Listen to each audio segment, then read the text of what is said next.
السلام عليكم ورحمة الله وبركاته. نحمده ونصلي على رسوله الكريم.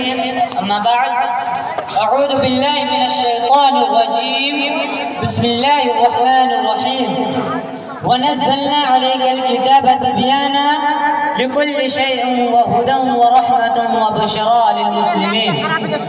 صدر محترم، حکم صاحبان، مشفق و کرم فرما اساتذہ کرام اور میرے پیارے عزیز ساتھیوں، آج کے اس بارونق محفل میں قرآن کتابی انقلاب کے عنوان پر خامہ فرسائی کی جسارت کروں، اس دعا کے ساتھ کہ اللہ تبارک و تعالی ہم تمام لوگوں کو عامل بنائے، آمین۔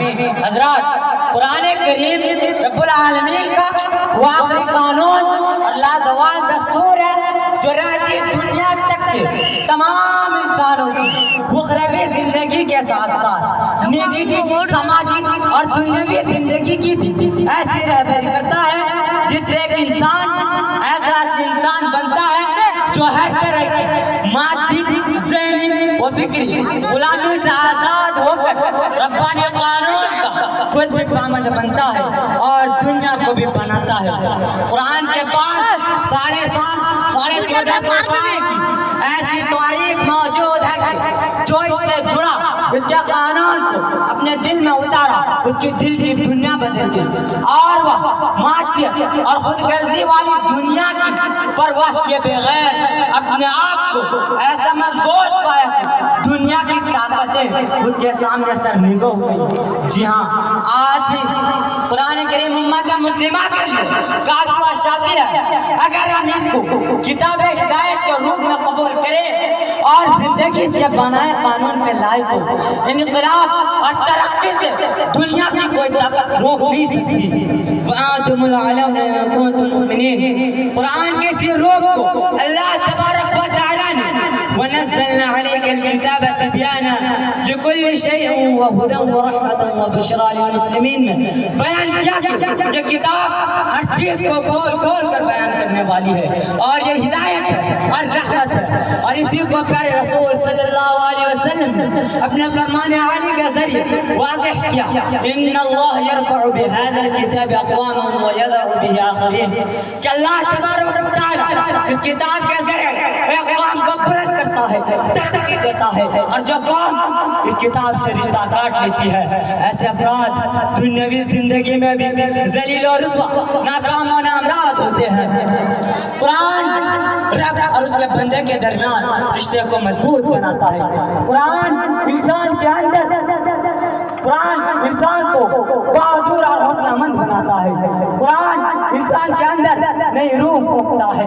قرآن وہ کتاب ہے جس کی تعلیمات چھٹی صدی عیسوی کے اس تاریخ دور کو اتنا روشن کیا جو آج تک چمک رہا ہے۔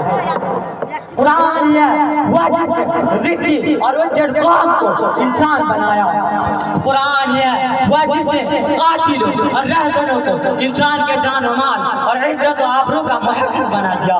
جی ہاں، قرآن یہ وہ جس نے انسانیت کی ہر طبقہ کو عزت سے جینا سکھایا، سماج میں اچھوت سمجھے جانے والی عورت کو عزت و سربلندی کی معراج کرائی۔ قرآن عدل و انصاف پر مبنی سماج کی بنیاد رکھتا ہے، لیکن افسوس کہ مسلمانوں نے اسے کتابی انقلاب اور ہدایت کے طور پر نہیں لیا، بلکہ ہم نے صرف اسے برکت کی چیز سمجھی اور یوں دن بہ دن قرآن سے دور ہوتے چلے گئے۔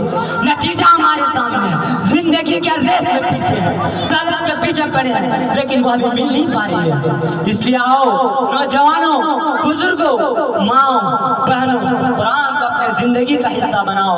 آج بھی دنیا تمہاری قیادت کے منتظر ہے، اللہ ہمیں توفیق دے، آمین۔ سبق پڑھ پھر صداقت کا، عدالت کا، شجاعت کا، سبق پڑھ پھر صداقت کا، عدالت کا، شجاعت کا، یہ جائے گا تجھ سے کام دنیا کی امامت کا۔